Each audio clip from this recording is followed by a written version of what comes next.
disons que nous sommes, par définition, des êtres capables d'atteindre l'impossible.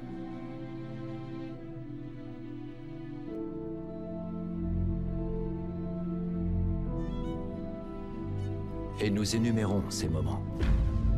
Le premier dans l'histoire à franchir le mur du son. Ces moments où nous avons osé viser plus haut, forcer des barrières, toucher les étoiles. Gemini 6, feu vert. Faire de l'inconnu du connu. Un bond de géant pour l'humanité. Ces prouesses font notre plus grande fierté. Qui a enflammé l'imagination de toute une génération. Mais nous avons perdu tout ça. Qui rentre au port pour la dernière fois. Ou peut-être avons-nous tout simplement oublié que nous restons des pionniers et que nous ne sommes qu'au début. Que nos plus grandes prouesses ne peuvent pas être derrière nous. Car notre destin s'étend au-dessus de nous.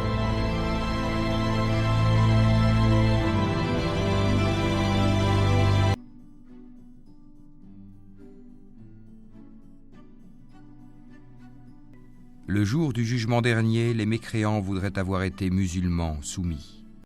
Laisse-les manger, jouir un temps, et être distraits par l'espoir, car bientôt ils sauront. Or, nous ne détruisons aucune cité sans qu'elle n'ait eu un terme fixé en une écriture connue. On démarre l'été plutôt assez confiant, sauf qu'on se prend une vague de chaleur ou une canicule, et ça génère une sorte de sécheresse éclair, qui va transformer le territoire en l'espace de 15 jours, une semaine. Et en fait, à ce moment-là, tu as chute des rendements agricoles, tu as tous les cours d'eau qui s'effondrent, les nappes phréatiques aussi. On bascule dans un système de crise généralisée. Et là, on ne l'avait pas vu venir. Et chaque année, on recommence en disant oh, mais ça ira mieux l'année prochaine. Légèrement en retard, Cooper. Ouais, mais on a crevé. C'est un drone de surveillance indien. Il y a assez de capteurs solaires pour alimenter une ferme entière. Qu'est-ce que t'as encore fait, Murphy? Elle a rien fait. Et la loi de Murphy? Tu as instruit, Cooper. Et pilote breveté. Oui, et ingénieur. Le monde a assez d'ingénieurs comme ça. On ne manque ni d'avions, ni de téléviseurs. On manque de nourriture. Papa, pourquoi vous m'avez donné un nom qui porte malheur? Qu'est-ce que tu racontes? La loi de Murphy. La loi de Murphy, ça veut pas dire qu'un malheur va arriver. Mais que tout ce qui peut arriver, va arriver. Nous devons affronter cette réalité. Rien dans notre système solaire ne peut nous aider. Maintenant, vous devez m'expliquer votre plan pour sauver le monde. Nous ne sommes pas censés sauver le monde. Nous sommes censés le quitter. C'est à cette mission que vous avez été formés. Professeur, j'ai des enfants. Allez les rejoindre et sauvez-les. Tu sais même pas quand tu reviendras. Je reviendrai.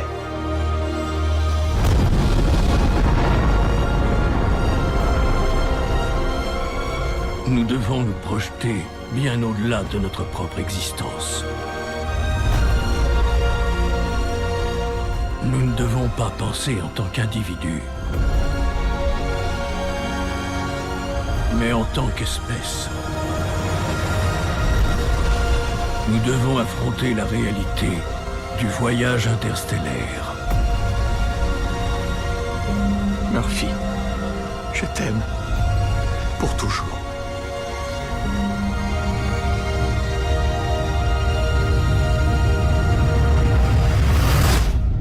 Je reviendrai.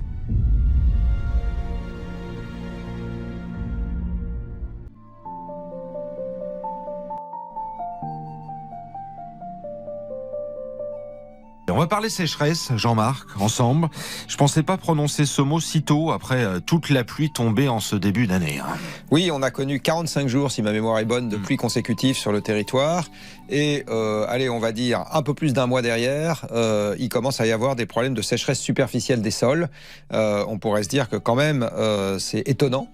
Alors en fait, malheureusement, c'est la conséquence du fait qu'il a fait assez chaud globalement. Il a fait sec, parce que après ces 45 jours de pluie consécutive, il a quasiment plu, ou pas beaucoup. Il y a eu du vent qui assèche la surface, et donc la combinaison de tout ça fait que, alors en profondeur non, ça n'a pas impacté les nappes, mais par contre, superficiellement, oui, il commence à y avoir des problèmes de sécheresse. Et comme c'est l'époque des semis, il y a un certain nombre d'endroits où les semis peuvent avoir un peu de mal à prendre à cause de ça. Et du coup, qu'est-ce qu'on fait face à ce constat? Comment on peut s'adapter?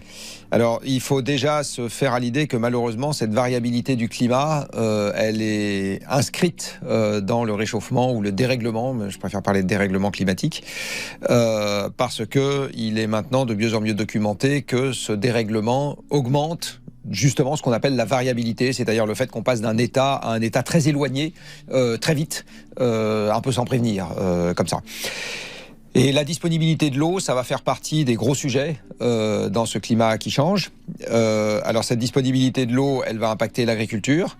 Donc il y a un débat récurrent sur les surfaces irriguées, sur le type de produits, sur le type de végétal qu'on cultive, parce que certains demandent plus ou moins d'eau, sur le fait qu'on va peut-être planter des abricotiers en Île-de-France et des pistachiers dans le sud-ouest.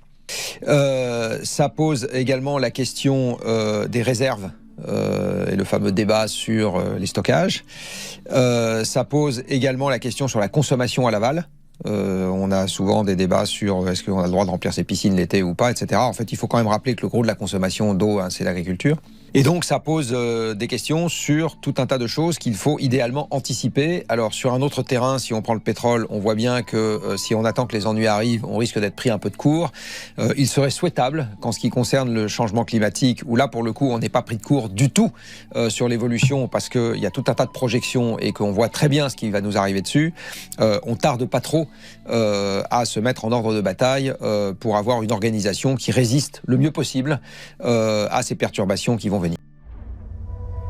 Avant, quand on levait les yeux vers le ciel, on s'interrogeait sur notre place parmi les étoiles. Là, on fait que baisser les yeux et se soucier de notre place dans la poussière. Phase d'allumage moteur principal H-10. Nous devons affronter cette réalité. Rien dans notre système solaire ne peut nous aider. 9. Professeur, j'ai des enfants. Faudrait que je parte combien de temps? 8. Ce que je vous demande, c'est de me faire confiance. 7. Murphy, il faut que tu me parles. 6. Il faut qu'on règle ça avant que je parte. Tu sais même pas quand tu reviendras. 5. Allumage moteur principal. Tu ne pouvais pas dire à ta fille que t'allais sauver le monde. Non. 4. Quand tu deviens parent, 3. il y a une chose qui te paraît très claire. 2. Tu veux tout faire pour que tes enfants se sentent en sécurité. 1.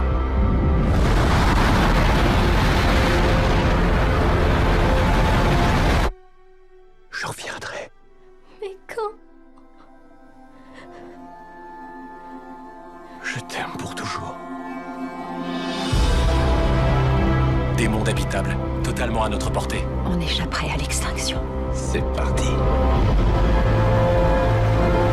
Tu ne peux pas penser qu'à ta famille, tu dois penser plus grand que cela.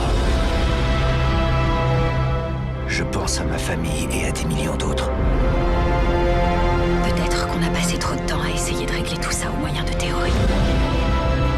Seul l'amour transcende le temps et l'espace. N'entre pas docilement dans cette douce nuit. Le vieillage doit gronder, tempêter au déclin du jour. Hurler, hurler contre la mort de la lumière. Je vais pas m'en sortir! Si, tu verras.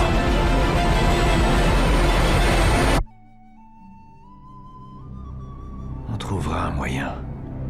On a toujours trouvé.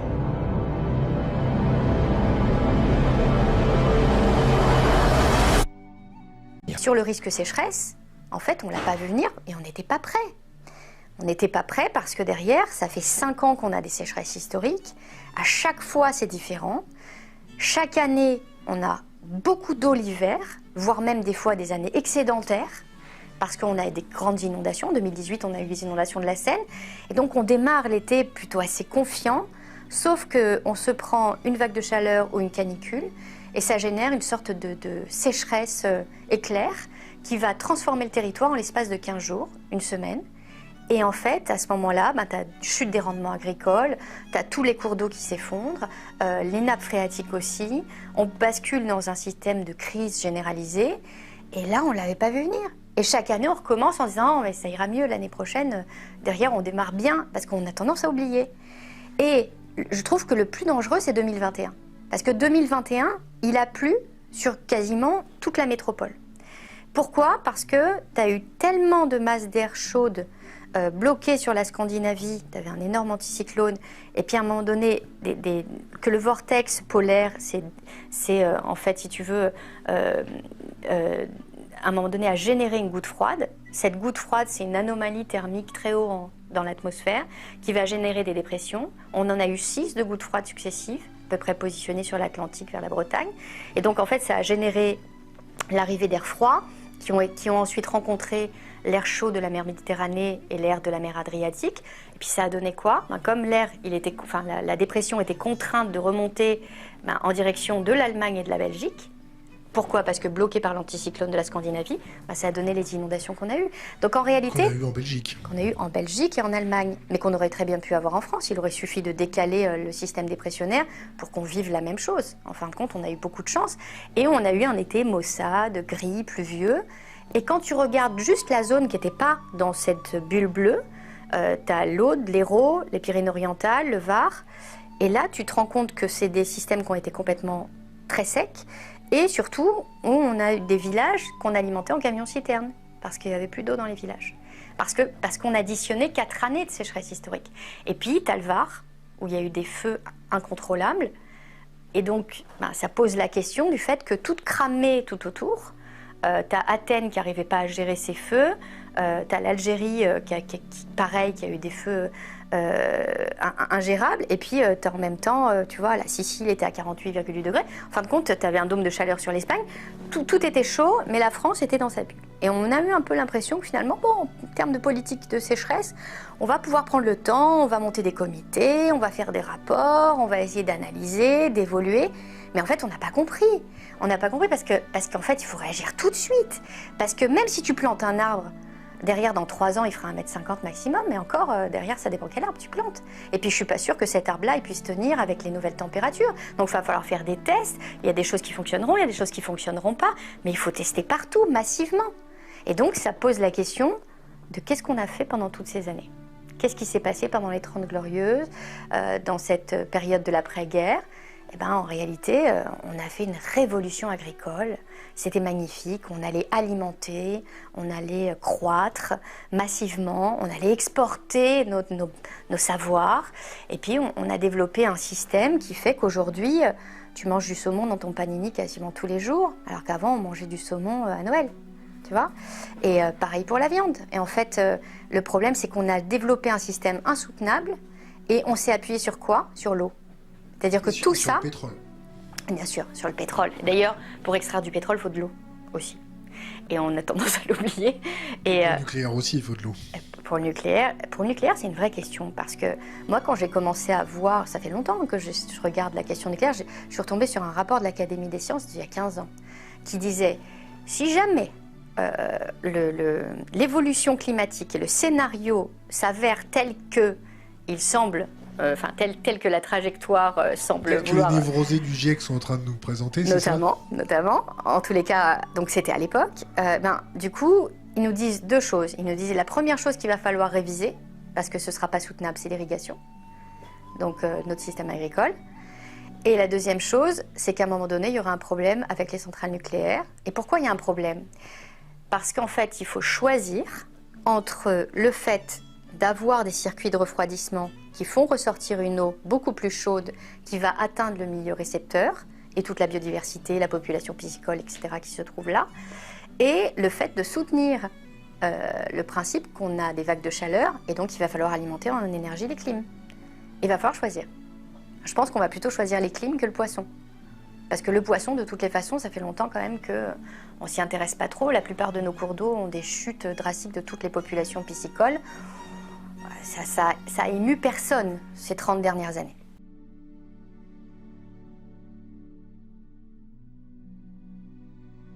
L'ordre d'Allah arrive. Ne le hâtez donc pas. Gloire à lui.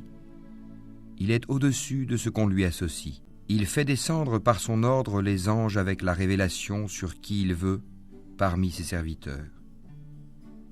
Avertissez qu'il n'est d'autre divinité que moi, craignez-moi donc. Il a créé les cieux et la terre avec juste raison.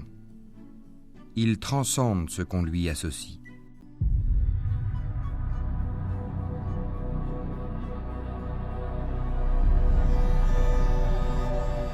Qu'est-ce que tu vas faire de lui? Je vais lui donner un usage socialement responsable. On pourrait le relâcher, non? Il va s'adapter lui aussi, Murphy. Escadron, opération masque. Comme nous tous.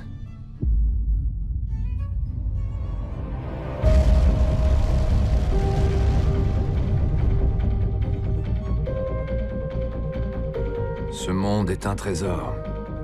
Mais ça fait quelque temps qu'il nous pousse vers la sortie. La génération de votre fille sera la dernière à survivre sur Terre. Vous êtes le meilleur pilote qu'on ait jamais eu. Allez là-haut, sauvez le monde. Tous prêts à dire au revoir à notre système solaire? À notre galaxie.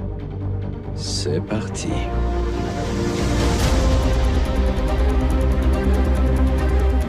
On y est. On veut descendre en vitesse, non? On veut surtout arriver en un morceau. Attention.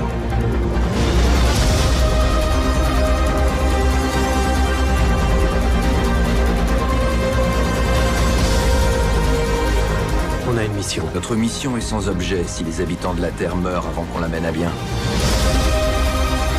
On a fait tout ce chemin, on est allé plus loin que tout autre être humain dans l'histoire. Eh bien, c'est pas assez loin.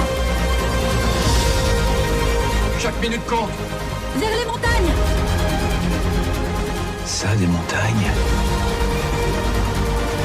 Ce sont des vagues. Je vais pas m'en sortir! Mais si, vous verrez. Allez, courage! Vous aurez peut-être à choisir entre revoir vos enfants et assurer l'avenir de l'humanité. On trouvera un moyen. On a toujours trouvé.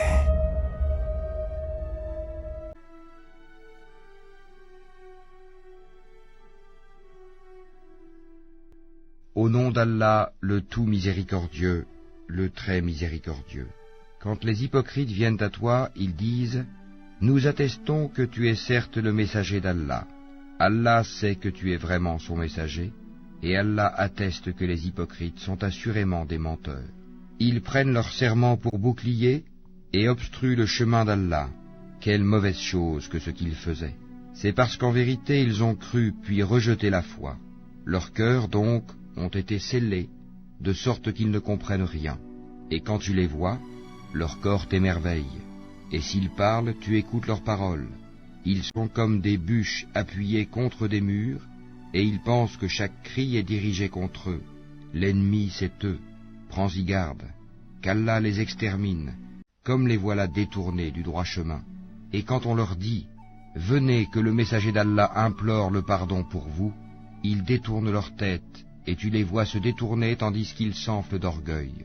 C'est égal, pour eux, que tu implores le pardon pour eux ou que tu ne le fasses pas, Allah ne leur pardonnera jamais, car Allah ne guide pas les gens pervers. Ce sont eux qui disent « Ne dépensez point pour ceux qui sont auprès du messager d'Allah, afin qu'ils se dispersent. » Et c'est à Allah qu'appartiennent les trésors des cieux et de la terre, mais les hypocrites ne comprennent pas.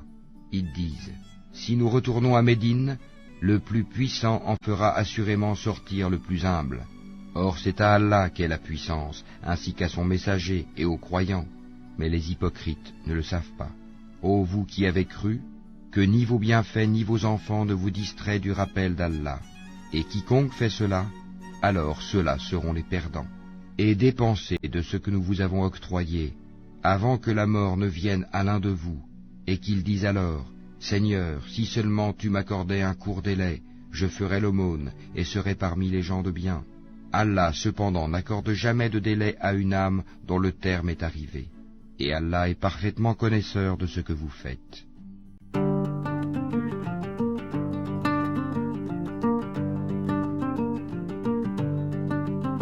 Sable dans les fissures, Sous les pas du matin, les champs boivent le vide et la terre a faim. Le vent gratte les murs comme un ongle sur pierre. Les puits gardent le froid, les seaux n'ont plus de lumière. On disait la pluie au bout de la saison, mais le ciel reste fermé sur les toits des maisons. Regarde la poussière monter sur les oliviers. Regarde nos prières se taire et trembler. Sécheresse éclair, la terre se fond, la terre se fond. Sécheresse éclair, nos mains dans le vent, nos mains dans le vent.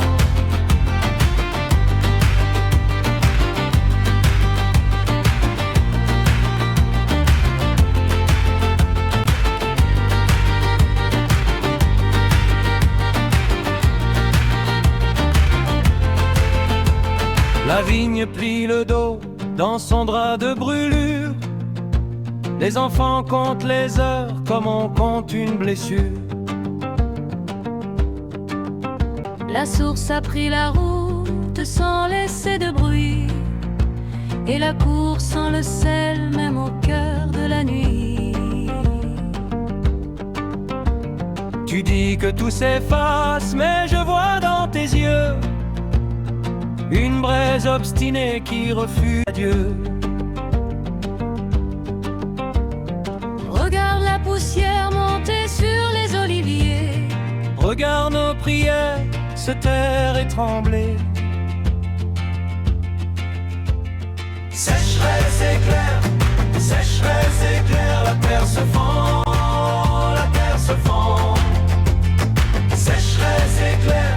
Sécheresse éclair, nos mains dans le vent, nos mains dans le vent.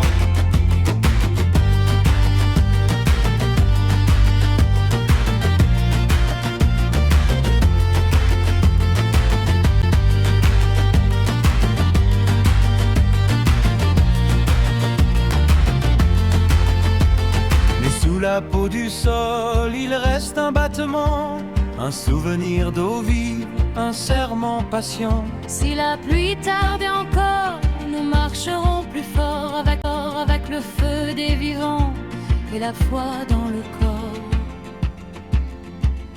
Sécheresse éclair, la terre se fond, la terre se fond. Sécheresse éclair, nos mains dans le vent, nos mains dans le vent.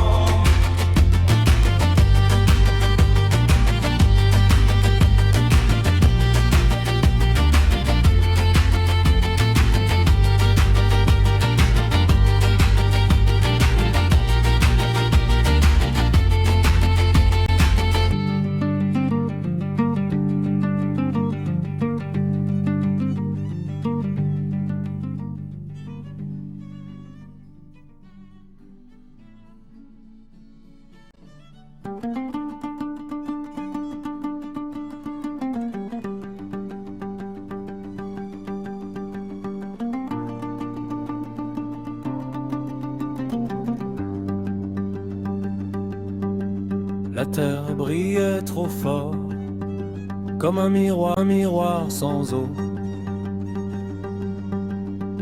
Les champs gardaient le silence sous un soleil trop haut.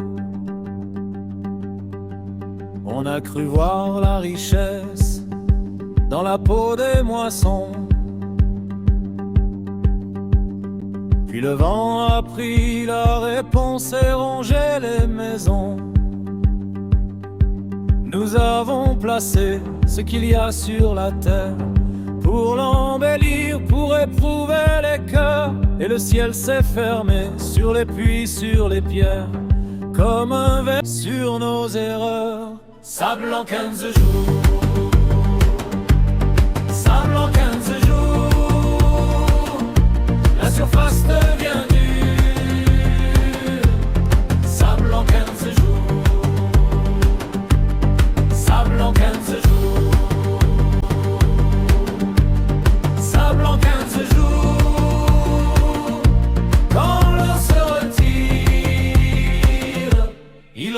la poussière.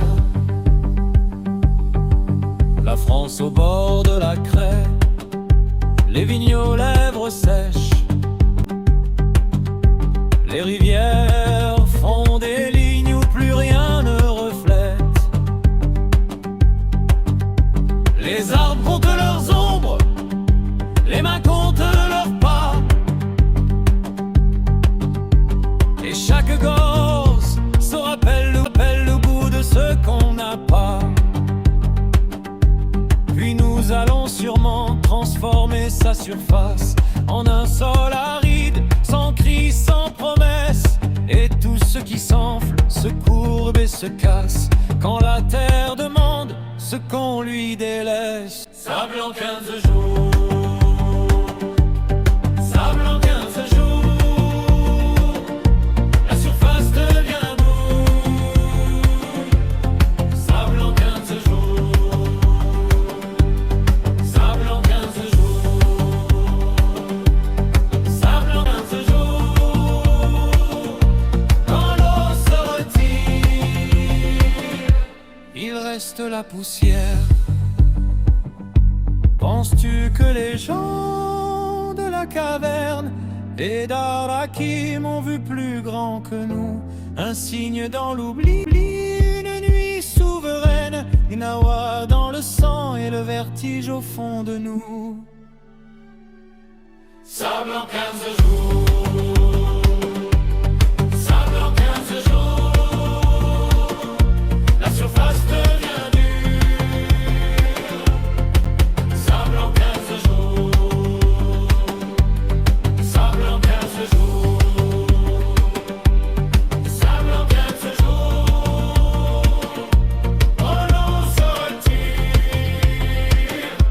il reste la poussière. Sable en 15 jours, sable en 15 jours, et le cœur se mesure au poids de la poussière.